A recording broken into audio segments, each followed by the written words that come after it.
Olá, turma! Hoje nós vamos fazer uma revisão dos conteúdos do primeiro e segundo bimestre.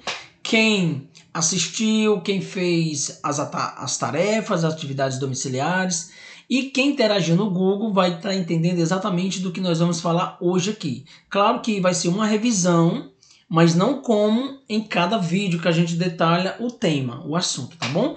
Hoje a gente vai fazer só uma análise aqui do que nós vimos e colocar os pontos mais importantes, beleza? Ok, então.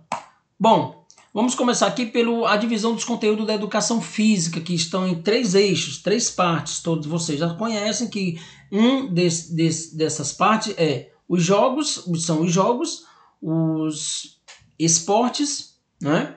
As lutas e ginástica. Uma outra parte seria as atividades expressivas e rítmicas, que estão na maioria dos esportes, né? E por último, conhecimento de corpo, que é a parte da anatomia básica, tá bom? E aí, em um outro momento, nós vimos também o índice de massa corporal, onde o indivíduo conhece e sabe se ele está ok com relação ao seu peso e sua altura, né? E aí descobrindo até mesmo se está no peso ideal ou já passando para algum tipo de obesidade, 1, 2, 3, ou seja, a mórbida, tá bom? E depois, em um outro momento, a gente viu os tipos de esportes, quais são os que a gente usa mais na escola. Até mesmo eu queria que vocês marcassem aí no caderno, escrevessem essa fala que vai ser uma das questões da prova, né? Os esportes que nós mais usamos na escola são os coletivos. Por quê, professor? Porque se trata de uma questão de formação cidadã. Não que os esportes de competição, alta performance, a gente não possa usar. Podemos sim, mas o objetivo da prática, né, esportiva é levar para vocês essa questão da inclusão social, da formação, da cultura corporal do indivíduo, tá bom? E por último vimos o sistema ósseo, que é um eixo do conhecimento de corpo. Ok, gente? Vamos aqui só fazer uma breve análise para vocês entenderem. E se restar dúvida, corre lá no canal do YouTube e assiste, porque cada tema está explicando bem direitinho. Bom, como eu acabei de falar, preste atenção. Os esportes, que eles são divididos em coletivos, individuais, radicais e tem até outros, os educacionais e não educacionais. Então, estão tudo dentro do mesmo contexto. Nas escolas, nós usamos mais esses daqui, ó, os coletivos, né? Se trata de incluir todo mundo, de todo mundo trabalhar a questão do movimento corporal e etc. E aí eu queria chamar a atenção para vocês no seguinte: o esporte da escola e esporte na escola. Grava isso, porque eu vou também colocar isso numa das questões. Galera, o esporte da escola é exatamente isso que nós acabamos de informar. Já é aquele que a gente conhece, né? Que trabalha toda aí a questão da inclusão de todos os alunos, até mesmo alunos com deficiência. A gente tenta incluir não, a gente deve incluir e ele também se adaptar, né, para se sentir não diferente dos outros, porque tem muita deficiência que não impede, né?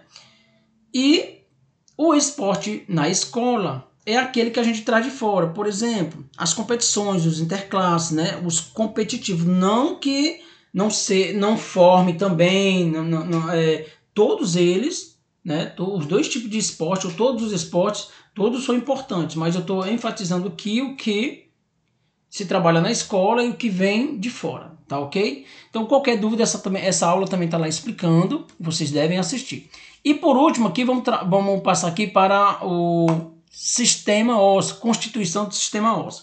Então preste atenção nessas 3 observações, que aqui também é questão de prova. É importante vocês relembrarem isso, né? Isso vocês já sabem, viram no fundamental, e também tem a questão muscular, então, mas hoje seria só sistema ósseo. Todos vocês sabem que os ossos são formados por um tecido esponjoso leve, porém fora tem aquela camada, a camada exterior, né? Rígida, que é aquela parte dura, ok?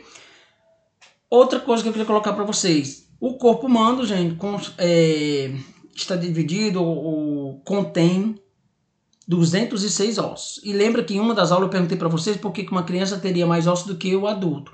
E aqui vai a resposta, quem já pesquisou, ok, quem não, agora. A criança, ela está em constante formação dos ossos, né? Então, aí já é a primeira explicação para que ela possua mais ossos do que o corpo humano, do que o adulto. E o adulto, ele chega a uma certa fase que essa formação para. Então, aí é por isso que a criança contém mais ossos, né, quando criança, do que um adulto, né? Constante formação dos ossos, tá bom?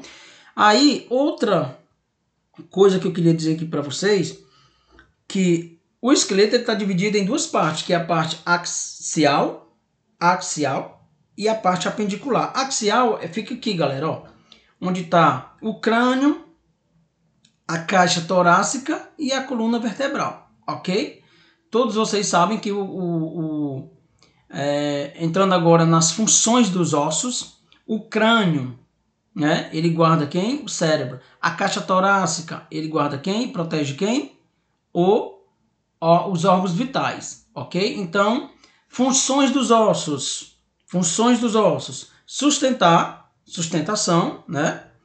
Outra, movimentação, e uma mais importante, por último aqui, como eu já falei, proteção, tá certo?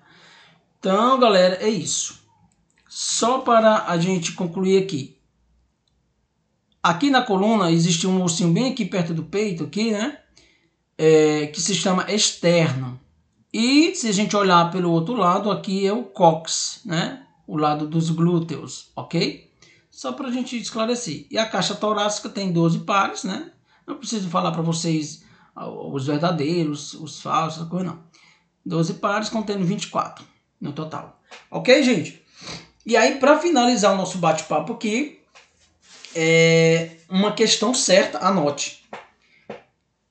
Todos nós sabemos que quando o nosso organismo ele elimina uma quantidade maior de sais do que absorve, ele vai recorrer a quem para suprir essa carência? Os ossos. E aí está o grande problema, né? Por isso que a gente deve ter um equilíbrio na nossa alimentação para que o nosso organismo tenha esses sais e não precise retirar isso dos nossos ossos. Já ouviram falar que na terceira idade o ser humano tem que tomar banho de sol porque contém energia D? Exatamente isso, né? Para não faltar. Lembra da questão também de comer banana porque tem o potássio, né? O potássio não, o cálcio. Muito bem. Então, gente, os nossos ossos, eles armazenam sais como o cálcio, o potássio, o fósforo, né? E aí isso quando falta no nosso organismo, ele tira dos ossos para suprir isso aí. Então não é interessante. Então, por favor, não deixe que isso falte, né? Comecem agora, para que vocês não lá na frente não tenham déficit de sais minerais aí nos ossos. Tá bom, galera? Então, espero que vocês tenham entendido aí o nosso recado. E bons estudos, né? Vale a pena lembrar, façam pesquisa, aprofundem os conhecimentos. E até a nossa prova, a nossa avaliação global. Um grande abraço.